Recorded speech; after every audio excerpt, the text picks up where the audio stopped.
Just one drop of ocean water from any corner, from any place, anywhere. As Lord Buddha said, the ocean has one taste, salt. So know that taste, one taste, you don't need to dig up the entire ocean. You don't need to travel all over the ocean and try to find out what is that one taste and all that. No. Just one drop of ocean water from any corner, from any place, anywhere, from that infinite expanse of water. Just take one drop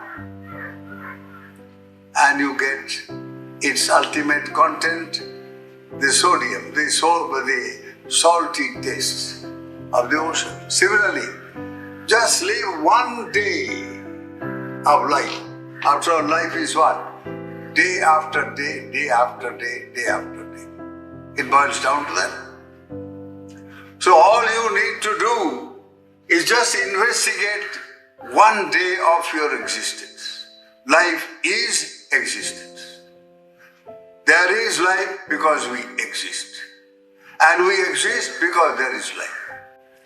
So now this existence called life, just one day of this existence, if you investigate in an open, very, objective way, open-minded way, without any subjective speculation whatsoever, then you find that this one day can be ultimately, boiled down to action.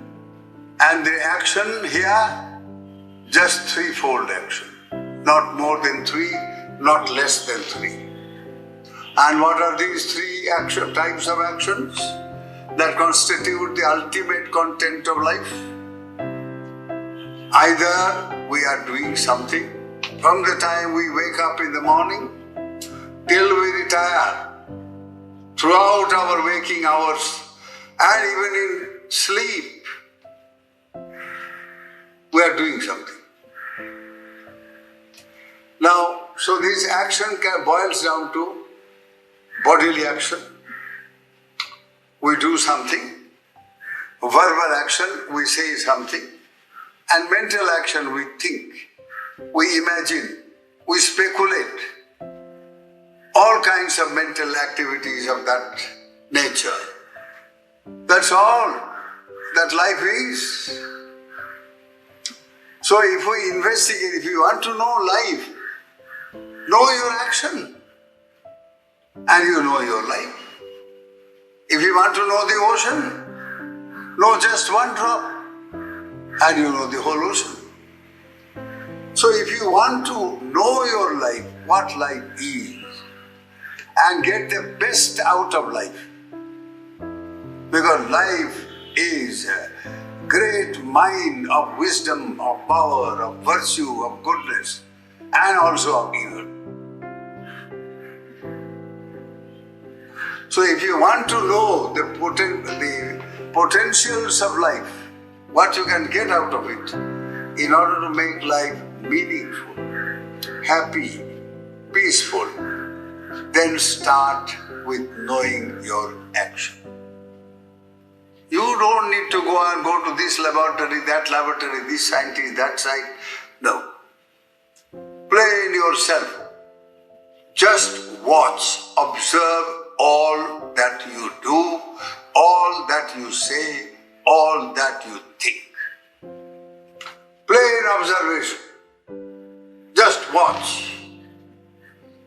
This requires mindfulness, attentiveness.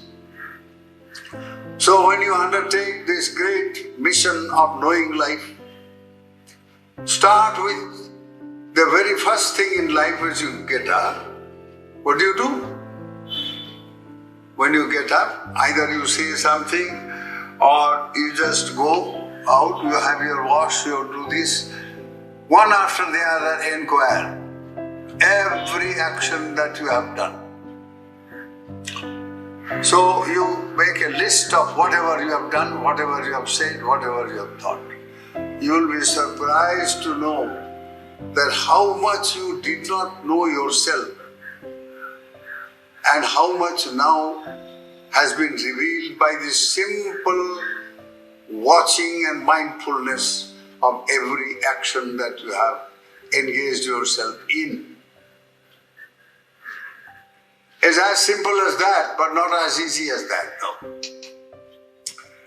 It's simple to say, but not easy to do. But that is where it has value, that is where it has got power. A simple, easy thing has very little value. A difficult thing has a lot of value.